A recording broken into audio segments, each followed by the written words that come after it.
Our next presentation comes from the CEO of the Home Builders Association. You all know Tim. He's a gentleman who has been one of the key driving forces behind the formation of the Housing Choices Coalition. Please join me in welcoming Tim Underwood. Tim.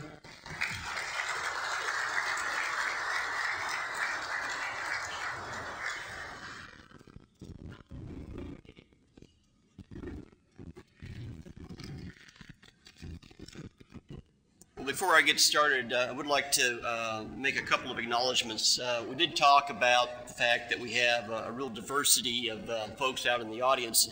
I would like for all of our elected officials to please stand, because we do have a lot of you out there and we'd like to recognize you. So all the elected officials, state and local, national, not national, but state and local, would stand up.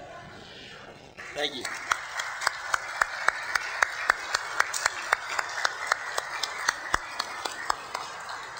I'd also like to introduce the Board of Directors for the Housing Choices Coalition, led by our chairman, Mr. Paul Robin. If all the members of the Housing Choices Coalition Board would please stand and be recognized.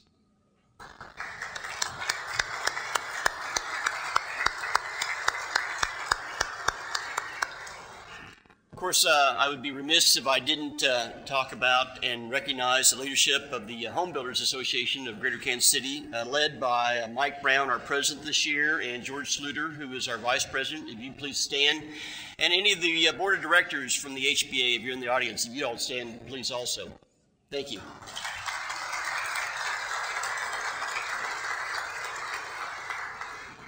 And finally, but obviously not least, I'd like to thank all of the professional staff from the various groups that have helped put this program together. I'd like to especially thank Michelle Mason, Stan Parsons, and Matt Derrick for all their efforts to pull this together. This is quite an event, and for us, being right between the home show and the spring tour makes it really exciting, because that's a lot of activities all in one concise period. But I think we've done a good job, and I want to thank all of them for their efforts.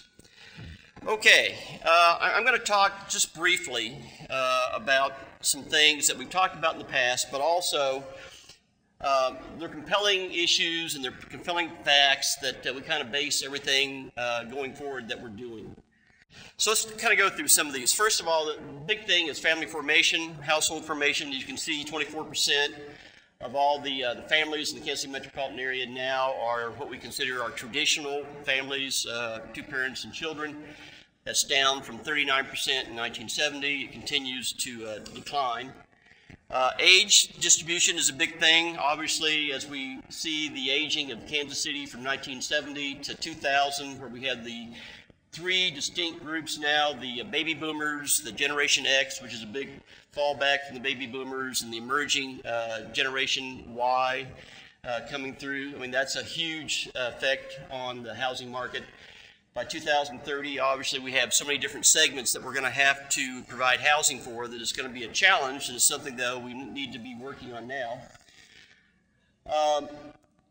When you look at growth projections for the Kansas City metropolitan area, I mean, obviously we're going to grow. We're not going to grow as fast as some metropolitan areas, but we are projected to add over 500,000 people.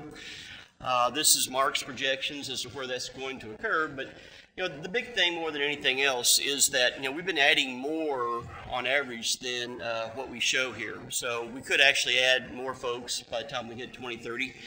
And I think where those people are going to live depends a lot on the housing policies and the choices that all the various municipalities make between now and then. The Brookings folks did a nice study that came out a few years ago that showed the need for housing in Kansas City. As you can see, we're projected to need between 2000 and 2030, 403,000 units. And that's 40.5% of all the housing units that are on the ground today. So the good news for all of you out there in the housing industry is that we're going to need a lot of housing between now and 2030. Again, I think the real question that we have to ask ourselves is, are we prepared for that type of growth, and where will that type of growth occur?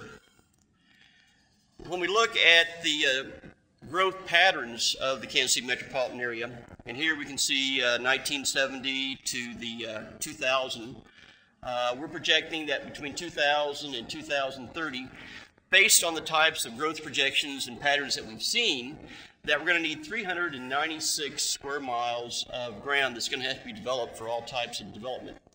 Now, if we can just cut back and find a way to have a little bit higher density, then we can actually save about 58 square miles that wouldn't have to be developed.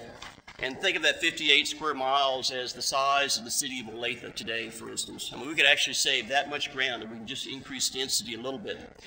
The other thing that we have to think about is all of the infrastructure costs that are associated with developing that 396 square miles.